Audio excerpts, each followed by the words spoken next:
What's going on, folks? Cody here with BLZ, and wildfireskids.com is the website. I'll say that before I forget to mention it. But we've got the BLZ Ranger 60 model here. Got a couple different models, different gallon capacities. This one's 60 gallons, so 100% copolymer unit. As you can see, it fits great on the Polaris. It'll work on pretty much all of them. There's still a good bit of space all the way around. Our bigger one, the 85, it'll fit on here as well. Dry weight on this thing's right at 300 pounds. It's like 299 pounds, so not really heavy. I jokingly say it's about one mother-in-law. All right, don't hold that against me. But great little unit here, corrosion-proof, impact resistant, internally baffled. You can't see it, but on the inside, we've got a bunch of cross members. That reduces a lot of that sloshing and unwanted weight transfer, because when you load this thing up, it is got a little bit of weight to it because water's heavy. Behind the hose reel, we've got our fill port back here. We'll bring the camera around and let you see. So 4-inch fill port, sealed off, but it's plenty big enough to fill with a garden hose or whatever you want to fill it with, and a ventilation cap over there to allow air back in, but no bugs or dirt or debris or anything can get in. Also got a 1.5-inch quick drain, so easy to get it drained out if you need to get it all out. You could pump it out, but you can quick drain it right there. Up here, we've got our hose reel. We'll offer a few different models, but it's this footprint, and it holds about 75 feet of hose. The hose reel is not like a mega important part of it. It just reels up hose. It stores it. That's all it really does. But this is a nice Hane reel.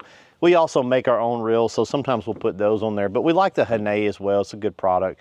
The coolest thing about the Ranger 60 and everything in the UTV lineup from BLZ is the onboard charging. Now, in here, you can't see it because you got to look over in there, but we call this the pump pod. Little enclosure here, pop those tabs and we can open it up. Now, we do have this as an add-on. That is a little fire extinguisher, and it actually outperforms your classic big red canister fire extinguisher, so those are cool. You know, we thought we'd throw that on there. If you have a little bitty fire, you probably can just throw that. It's something, it's nothing, doesn't take up any space, no money really, so it's a little extra thing. But in here we've got our pump, battery bank, and onboard charger. So we'll see if we can hold the camera up and let you see a little bit in there. Now the battery is a 100 amp hour lithium battery, meaning if that battery is fully charged, you can run this system for about 7 solid hours. 7 solid hours, which I don't know how you would do that because you'd have to be backfilling the tank, but that's about 6,900 gallons if my math is right. So plenty of run time, plenty, more than you want to be out there putting out a fire anyway. But the coolest thing is, come right here and check this back corner out. We have a little Anderson connector that we'll provide when you get the unit. On the other end of this, it's just about 6 feet of 10 gauge, heavy duty, nice cable. And you'll hook that up to your positive and negative on your side-by-side's battery and plug it up like that. I like the Anderson. We went with the Anderson on purpose because it's kind of clicky. It's not gonna come out unless you pull it out. I'm OCD, I would still throw a little zip tie right there just to make sure it doesn't vibrate out, but Anderson's the way to go for that stuff. It's heavy duty. When you hook that in, and I can actually show you this on camera, I'm gonna crank the unit up, so just hang on just a second. In about the next 30 seconds, it's gonna go into a charging sequence automatically. So it has a smart engine detection system in that charger, meaning that it knows, there you go, boom, it's charging. So the battery's on 53%. And even at 53, we could run it for about probably 3.5 hours. Now it's charging. Let me cut the side-by-side back off. What that means is, if the thing's just parked behind the barn, it's not gonna be draining your side-by-side's battery. It's completely shut down.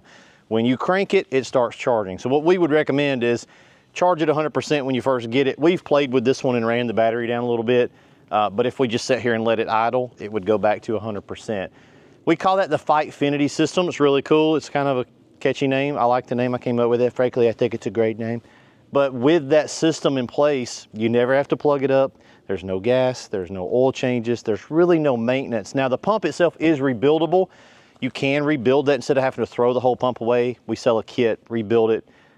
I don't know how often you'd have to do that, honestly, because these things last a really long time. They're pretty durable. Electric system, so it's California compliant. If you guys are out there in the California, you will appreciate the electric capabilities, but it's got pretty much all the punch of a gas-powered system. It's just a lot easier to operate. Let me show you what it takes to operate the BLZ Ranger 60. Are you ready? It's really hard. We do that, and the system's on. It's ready to go. So Little med kit up here on the top. Milwaukee makes that, kind of cool. They put the med kit together. We're going to include that with the Ranger 60. And if you need a little med kit, it's locked in place with the Milwaukee Packout. Got a little Class A med kit.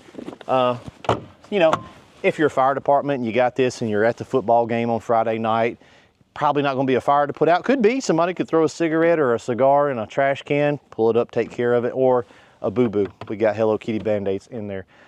Lots of questions we get about pump power. How far, you know, power level on the pump. Well, the specs on the pump is it's 24 volt power, 16 gallons per minute, and about 175 PSI. So that can change depending on what gun you put on there. You can change the PSI. We like that gun, we recommend it. It will work with other nozzles that are out there that people like, but that's the one that we recommend. I really like it because it's one-hand operation. You just squeeze the trigger. The more you squeeze, the more narrow stream you get. So if you want a cone, you squeeze it a little bit. If you keep squeezing, it narrows down automatically. When you let off, it shuts the pump off because it's just a one-hand gun. So we prefer that one. We want you to use that gun. It's the best one. But 16 gallons a minute. So if you're looking at fire skids, you might see some of them that are like, well, that one's 180 gallons a minute and it's better. It's really not.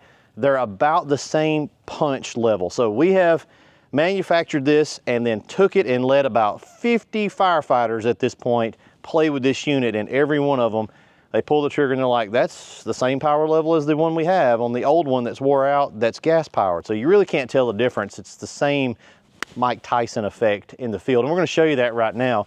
We'll pull off a little bit of hose, 75 feet, premium red rubber hose here. That's a lot. That'll get you pretty far that way away from the buggy here.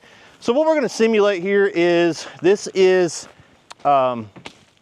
unmaintained forest, okay? We got a trail here, but nothing happens here forever. This is just ground how it is out in Mother Nature. So hardwoods, probably 4 inches deep of leaves. Show you the power level of the BLZ Ranger 60.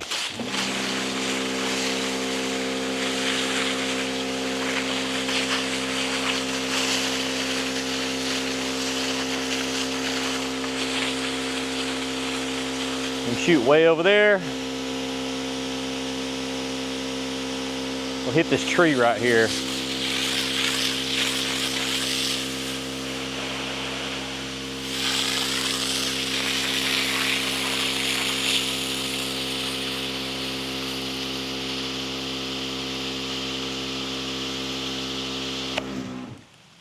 We're gonna get wet, it's raining on us. So it's hard to explain, you know, people are asking for numbers, but they're really looking for like a feeling of what does it do.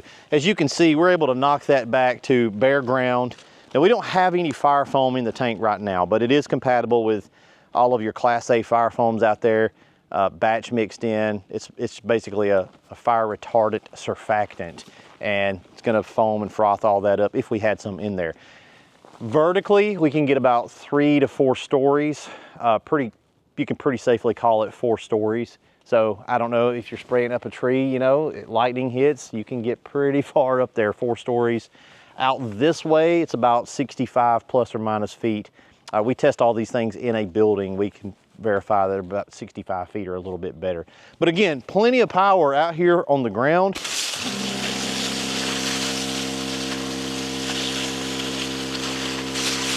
So it's doing what I want it to do, but it's also not literally 125 gallons a minute. So here's the problem with that.